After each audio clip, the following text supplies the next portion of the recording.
সাম্প্ৰতিক অসমৰ প্ৰেক্ষাপটলৈ যদি আমি লক্ষ্য কৰোঁ তেন্তে আমি দেখিবলৈ পাম যেন অসমত দিনক দিনে নিবনুৱা সংখ্যাৰ পৰিমাণ বৃদ্ধি পাবলৈ ধৰিছে। যদিও আমি সদৰ্থক দৃষ্টিভংগীৰে লক্ষ্য কৰোঁ তেন্তে আমি দেখিবলৈ পাম যেন এইখন অসমতেই নিতৌ জব অপৰচুনিটি ওলাইছে। বৰ্তমান আমাৰ পুৰণা মানসিকতা সলনি হৈছে, সময়ৰ সৈতে আমি আগবাঢ়ি গৈছোঁ। দিনৰ ৮-১০ ঘণ্টা সময় অফিচত কটোৱাতকৈ আমি নিজে স্বতন্ত্ৰভাৱে নিজে বিচৰা কামত নিজক ব্যস্ত ৰাখিছোঁ। এতিয়া আমি আনৰ চাকৰ হৈ থকাতকৈ নিজে নিজৰ মালিক হোৱাটো পচন্দ কৰোঁ। এনে মানসিকতাৰ ফলতেই অসমতেই গুণগত এণ্ট্ৰপ্ৰেনিয়ৰ, বিজনেছ টাইকুন, ব্লগাৰ, ইউটিউবাৰ ইত্যাদিকে ধৰি নানা জব ক্ৰিয়েট হৈছে। আজি আমি তেনে এবিধ জব অপশ্যনৰ বিষয়ে আপোনালোকক অৱগত কৰিব খুজিছোঁ। তেন্তে পলম নকৰি ভিডিঅ'টো আৰম্ভ কৰোঁ আহক। সৰল ভাষাত ছ'চিয়েল মিডিয়া ইনফ্লুৱেঞ্চাৰ হ'ল এনে এজন ব্যক্তি যাৰ ছ'চিয়েল মিডিয়া যেনে Instagram, Twitter, Facebook, YouTube, blog ইত্যাদিত লেখত ল'বলগীয়া ফেন ফলোয়িং, ছাবস্ক্ৰাইবাৰ্ছ নতুবা ৰিডাৰ্ছ আছে। আপোনাৰো যদি ছ'চিয়েল মিডিয়াত এনেদৰে লেখত ল'বলগীয়া ফেন ফলোয়িং আছে তেন্তে আপুনি এজন ছ'চিয়েল মিডিয়া ইনফ্লুৱেঞ্চাৰ হোৱাৰ সম্ভাৱনীয়তা যথেষ্ট আছে। দিনক দিনে ছ'চিয়েল মিডিয়া ইনফ্লুৱেঞ্চাৰৰ ডিমাণ্ড বৃদ্ধি পাবলৈ ধৰিছে।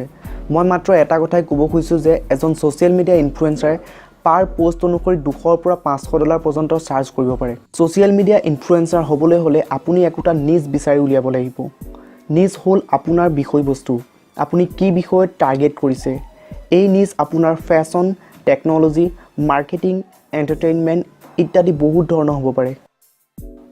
ছ'চিয়েল মিডিয়া ইনফ্লুৱেঞ্চাৰ হ'বলৈ হ'লে আপুনি যিমান পাৰে সিমান সুন্দৰকৈ নিজক বৃহৎ অডিয়েঞ্চৰ সন্মুখত দেখুৱাবলৈ যত্ন কৰক। এজন ছ'চিয়েল মিডিয়া ইনফ্লুৱেঞ্চাৰৰ মুখ্য গুণটো হ'ল নিজৰ এটা আটকধুনীয়া ইমেজ তৈয়াৰ কৰা।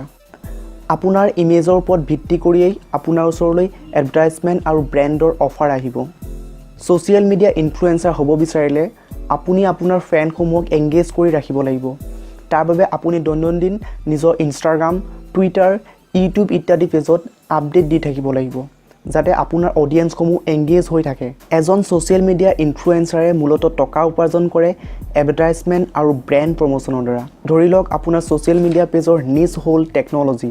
তেনে ক্ষেত্ৰত আপোনাক কোনো ব্ৰেণ্ডে তেওঁলোকৰ প্ৰডাক্ট প্ৰমোশ্যনৰ বাবে আপোনাক এপ্ৰ'চ কৰিব। তেওঁলোক আৰু আপোনাৰ ডিল অনুসৰি আপুনি তেওঁলোকৰ প্ৰডাক্ট নিজৰ পেজত প্ৰমোশ্যনৰ বাবদ পাৰ পোষ্ট অনুসৰি লাখ টকা পৰ্যন্ত চাৰ্জ কৰিব পাৰিব। এইটো আপোনাৰ ফেন ফলোয়িং, আপোনাৰ নিজা ইমেজৰ ওপৰত নিৰ্ভৰ কৰিব।